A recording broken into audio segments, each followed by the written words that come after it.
फिर से स्वागत है आपका एक बार इनके मैथमेटिक्स में, जो कि आज हम बिहार पुलिस का 9/12/2012 का प्रीवियस क्वेश्चन लेकर के आए हैं। पिछले क्वेश्चन हमने 2010 का पूरा बिहार पुलिस में पूछा गया क्वेश्चन को सॉल्व किए। आज 2012 में पूछे गए क्वेश्चन को सॉल्व करेंगे। आप ठीक होंगे, मस्त होंगे, खुश होंगे और उम्मीद है कि ज्यादा से ज्यादा मेहनत करेंगे। जल्दी से जल्दी वर्दी पहनना है, बिहार पुलिस का नौकरी करना है और बिहार का सेवा करना है, ठीक है ना। आइए तो और चैनल को ज्यादा से ज्यादा सब्सक्राइब करिए, अपनों दोस्तों के बीच में वीडियो को ज्यादा से ज्यादा शेयर करिए, ताकि आपके लिए हम हर एक एग्जाम का प्रीवियस क्वेश्चन का वीडियो लेके आए। आइए तो पहला क्वेश्चन देखते हैं। पहला क्वेश्चन दिया गया है, यदि एक गोले का क्षेत्रफल 1386 सेंटीमीटर स्क्वायर हो तो इसका आयतन क्या होगा। यानी एक गोले का क्षेत्रफल दिया गया, गोला का क्षेत्रफल दिया गया है कितना, 1386 सेंटीमीटर स्क्वायर, 1386 सेंटीमीटर स्क्वायर। तो हमसे पूछा है कि आयतन बताइए क्या होगा। यानी गोला का आयतन बराबर वाट, आयतन बताना है। हम लोग जानते हैं कि गोले का आयतन बराबर फॉर्मूला होता है 4/3 पाई आर क्यू। अब इसमें आयतन ज्ञात करने के लिए हमें आर पता होना चाहिए, जो कि आर पता कर लेंगे हम लोग क्षेत्रफल से। हम लोग जानते हैं कि गोला का क्षेत्रफल बराबर फॉर्मूला होता है, गोला का क्षेत्रफल बराबर फॉर्मूला होता है 4 पाई आर स्क्वायर। इससे आर का मान पता कर लेंगे। आर का मान पता करने के बाद आसानी से गोला का आयतन निकाल सकते हैं। आइए, क्षेत्रफल दिया गया है प्रश्न से 1386, फार्मूला से 4 इंटू पाई का मान 22/7 इंटू 22/7 आर स्क्वायर, यानी आर ज्ञात करना है। काटेंगे हम लोग तो ये 22 से कट जाएगा, 22 छक 32 से यानी 132, 6 बार में बच गया आपका 6, यानी 22 तिया 66, यानी 63 बार में कट जाएगा। तो हम लोग का आर स्क्वायर बराबर हो जाएगा 63 गुना 7, 63 गुना 7 बट्टा में 4। अब देखेंगे कि आर का मान निकालना है, तो आर स्क्वायर बराबर हम लोग लिख सकते हैं 9 सती 63। कितना, 9 सती 63। इसको तोड़ लेंगे तो वर्गमूल निकालना आसान हो जाएगा। तो 9 गुना 7 गुना 7, और 9 को भी यदि 3 गुना 3 लिख दे तो और आसान हो जाएगा। यानी 3 तिहाई 9, अतिया कितना 27, 3 तिया 9, 9 सती 63। अब बट्टा में हो जाएगा, इसको 2 गुना 2 लिख देंगे तो 4 हो जाएगा। अब आर स्क्वायर बराबर, तो स्क्वायर को उस साइड भेज देंगे तो रूट में चला जाएगा। यानी आर स्क्वायर बराबर आपका मान हो जाएगा अंदर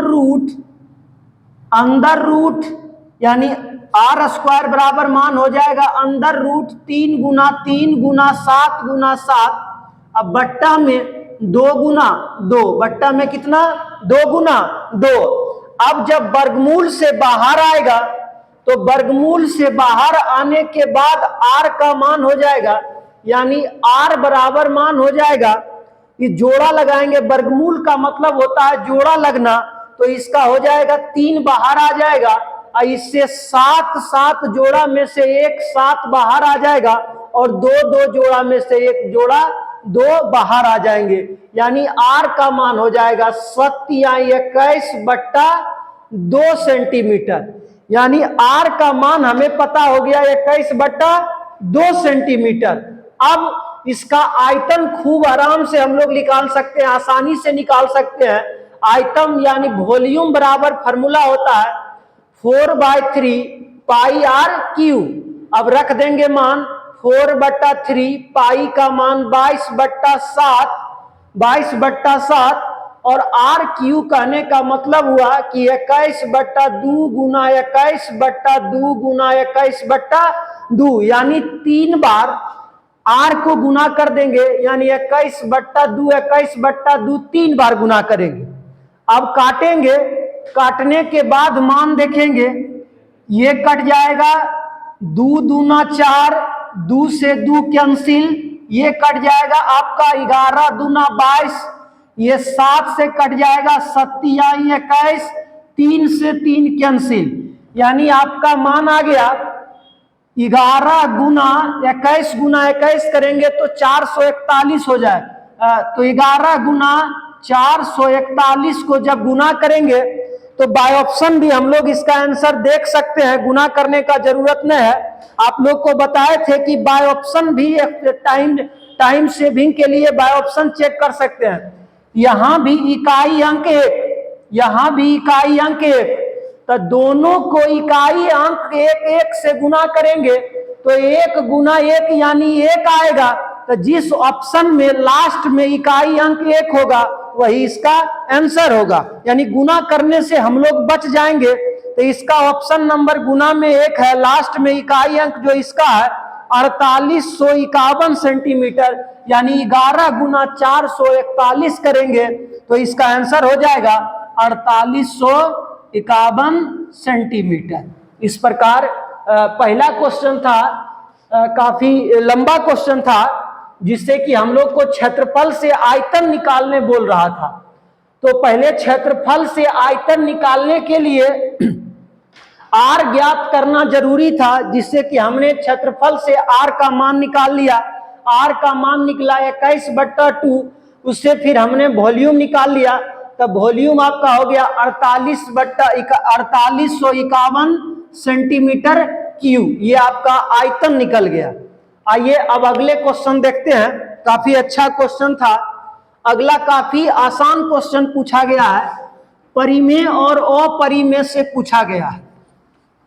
अगला क्वेश्चन जो है काफी आसान क्वेश्चन है। क्वेश्चन बोर्ड पर लिखते ही आप लोग देख के मन में लड्डू फूटना शुरू हो जाएगा कि ऐसे क्वेश्चन जब आएंगे तो 1 नंबर हम हंसते खेलते लेके चले जाएंगे, दोस्तों से मजाक करते बात करते 1 नंबर आराम से खूब से ले सकते हैं, एग्जाम से 1 नंबर छीन सकते हैं। आइए, बोला निम्नलिखित में से कौन सी संख्या परिमेय संख्या है? परिमेय संख्या बताना है।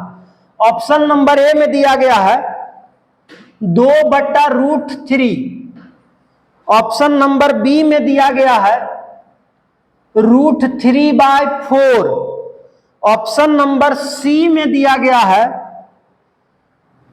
√25/49, ऑप्शन नंबर डी में दिया गया है 7√2। बोला है निम्नलिखित में से कौन सी परिमेय संख्या है? कौन बताना है? परिमेय संख्या बताना है। निम्नलिखित में से चारों ऑप्शन में से कौन परिमेय संख्या है? देखते ही आप लोग आंसर मन में टिक कर लिए होंगे। आइए, हम लोग बताए थे थ्योरी क्लास में कि जिसका पूर्ण वर्गमूल निकल जाए उसे परिमेय संख्या कहते हैं, जिसका पूर्ण वर्गमूल नहीं निकले उसे अपरिमेय संख्या कहते हैं। तो हमसे परिमेय संख्या ही पूछा है, तो परिमेय संख्या यानी जिसका पूर्ण वर्गमूल निकल जाएगा उसको हम लोग परिमेय संख्या बोलेंगे। क्या √3 का पूर्ण वर्गमूल निकल जाएगा? नहीं। तो यह कैसी संख्या है? अपरिमेय संख्या है। यहां भी √3/4 है, तो √3 का परिपूर्ण वर्गमूल निकल जाएगा? नहीं। तो यह क्या है? अपरिमेय संख्या है। लेकिन ऑप्शन नंबर सी का 25 का वर्गमूल निकालेंगे तो 5 हो जाएगा, और 49 का वर्गमूल निकालेंगे तो 7 हो जाएगा, यानी इसका आंसर हो गया ऑप्शन नंबर सी। आंसर कितना? Option number C. आइए, इस प्रकार से आपका बिहार पुलिस का यानी बीपी 2012 का दूसरा नंबर क्वेश्चन था। तीसरा नंबर क्वेश्चन जो है बोल रहा है कि एक चतुर्भुज के विकर्ण समान हो, समान अनुपात में विभाजित करता है तो वह चतुर्भुज कैसा होगा। 4 ऑप्शन दिए गए हैं, इन चारों ऑप्शन में से आपको बताना है कि एक चतुर्भुज का विकर्ण समान अनुपात में विभाजित करता है तो वो चतुर्भुज कैसा होगा। यानी एक चतुर्भुज है, मान लीजिए कि ABCD एक चतुर्भुज है जिनके विकर्ण है, तो विकर्ण एक दूसरे को समान अनुपात में काटता है, एक दूसरे को समान अनुपात में विभाजित करता है। तो बताइए कि यह कैसा चतुर्भुज होगा। ऑप्शन नंबर ए में दिया गया है समांतर चतुर्भुज, ऑप्शन नंबर बी में दिया गया है समलंब चतुर्भुज, ऑप्शन नंबर सी में दिया गया है आयत, ऑप्शन नंबर डी में दिया गया है वर्ग। इसका आंसर क्या हो जाएगा, सी नंबर आयत। यानी आयत जो होते हैं उनके विकर्ण जो है समान अनुपात में काटते हैं, आपस में दोनों जो विकर्ण होते हैं वह समान अनुपात में विभाजित करता है। आइए, इस प्रकार आपका तीसरा नंबर क्वेश्चन था। चौथा नंबर क्वेश्चन आपका औसत से पूछा गया है, जो कि काफी अच्छा क्वेश्चन है, काफी आसान क्वेश्चन है, आसानी से बना सकते हैं। जिस प्रकार शुरू से आप देख रहे हैं, पिछले सेट से ही देख रहे हैं कि कितना आसान क्वेश्चन बिहार पुलिस में पूछे जाते हैं। आइए नेक्स्ट क्वेश्चन, चौथा नंबर क्वेश्चन हमसे बोला है कि यदि m संख्याओं का औसत n स्क्वायर है, m संख्याओं का औसत n स्क्वायर है तथा n संख्याओं का औसत m स्क्वायर है, तो इन m प्लस n संख्याओं का औसत क्या होगा। डाटा हमसे दिया गया है कि m संख्या जो है, m संख्याओं का औसत कितना है, m संख्याओं का औसत जो दिया गया है वह n स्क्वायर दिया गया है। कितना, n स्क्वायर दिया गया है। दूसरा है तथा n संख्याओं का औसत m स्क्वायर है, तथा n संख्याओं का औसत जो है वह कितना है, m स्क्वायर है। कितना है, m स्क्वायर है। तो हमें बोला है तो इन m प्लस n का औसत कितना होगा, m प्लस n का औसत कितना होगा। m प्लस n का औसत बराबर वाट, ये बताना है। m प्लस n का औसत बराबर वाट। हम लोग फॉर्मूला जानते हैं कि औसत बराबर कुल का योग बटे कुल संख्या। औसत बराबर हम लोग फॉर्मूला जानते हैं कि औसत बराबर कुल योग बट्टा में कुल संख्या, कुल योग बट्टा में कुल संख्या, यानी सारे आंकड़ों का योग बट्टा में सारे आंकड़ों की संख्या।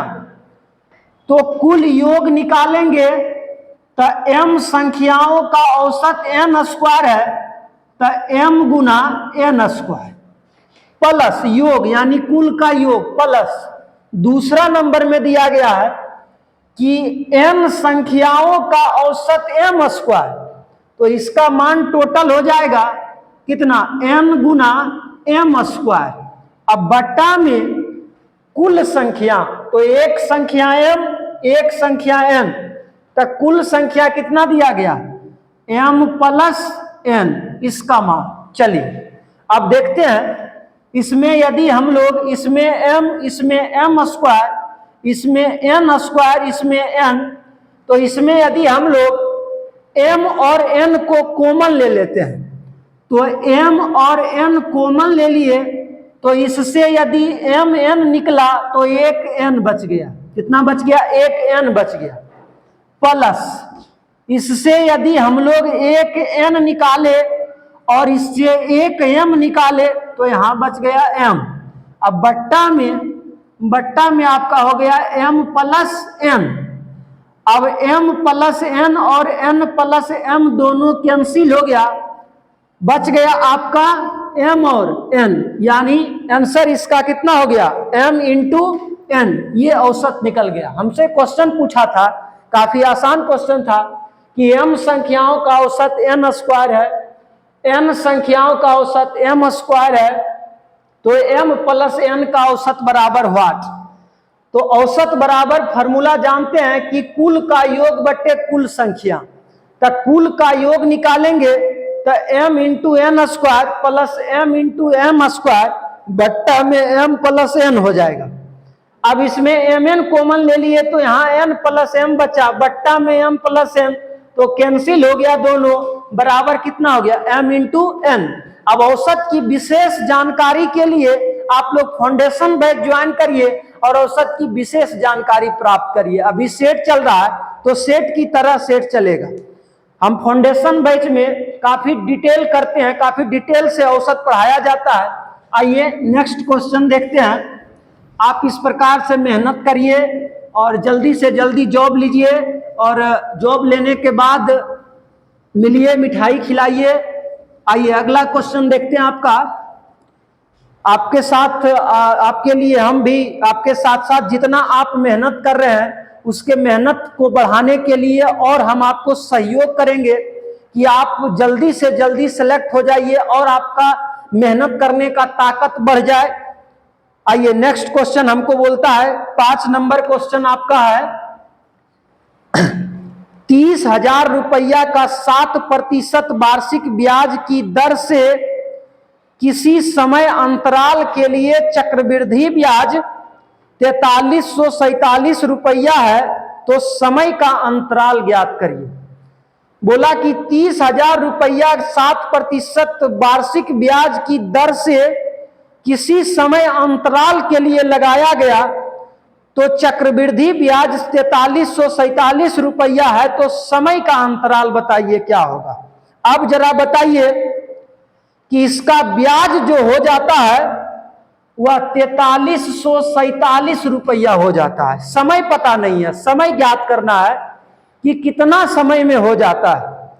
तो 4347 रुपया हो जाता है और यह ब्याज यानी मूलधन लगाया है कितना, 30,000 रुपया मूलधन लगाया है। कितना पैसा ये ब्याज पे लगाया है, 30,000 रुपया पैसा ब्याज पे लगाया है। तो इसको हम लोग SI प्रतिशत में निकाल लेंगे कि SI प्रतिशत इसका ब्याज कितना हो जाएगा। आइए, तो 30,000 रुपया में ब्याज इसको इतना मिला, तो इसको 100 से गुना कर देंगे तो इसका निकल जाएगा 1 वर्ष का SI प्रतिशत, यानी जितना ये लगाया पूंजी उसका प्रतिशत SI निकल जाएगा। अब प्रतिशत SI निकालेंगे तो ये 00 से ये 00 कैंसिल हो जाएगा। इसको 3 से काटेंगे तो 100 बार में कट जाएगा, 100 तिहाई 300, और इसको हम लोग 3 से काटेंगे तो एक बार में लगाएंगे तो 4 1 13 हो जाएगा। ये आपका हो जाएगा 4 तिहाई 12, 1 बचा, फिर 4 तिहाई 12, 4 तिहाई 12, आपका 2 बच गया, 7 उतरा तो 27।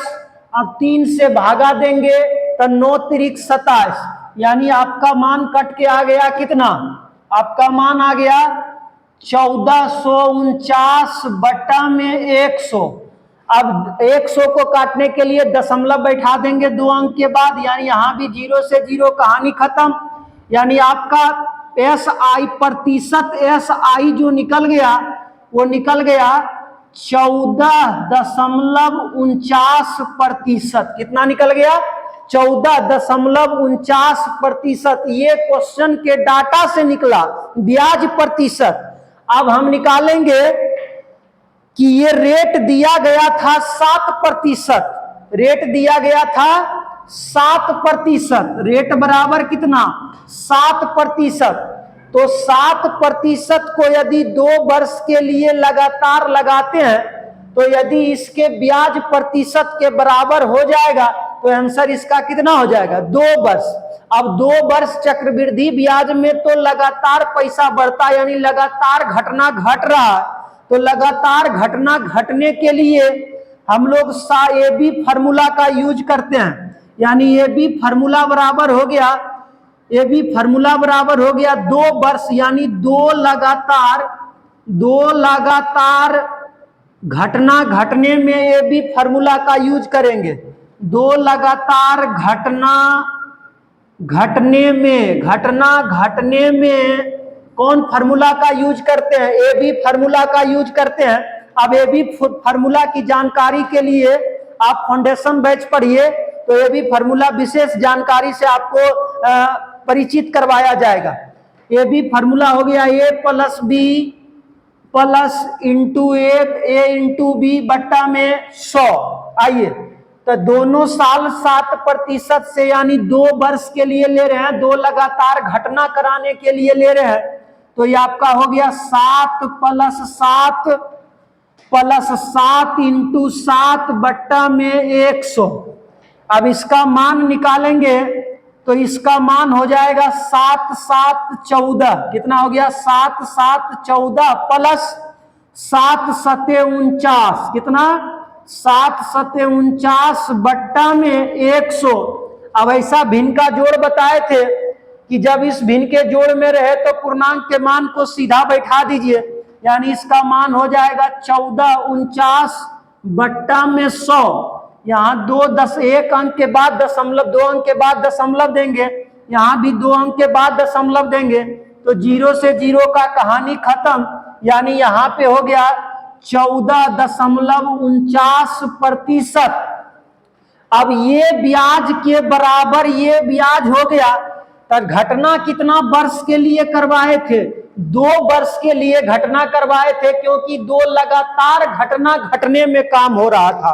तो कितना वर्ष के लिए यह ब्याज लगाया गया था, तो इसका आंसर जो हो गया यानी समय जो पूछ रहा था, तो समय बराबर इसका हो गया 2 वर्ष, यानी आंसर कितना हो गया 2 वर्ष।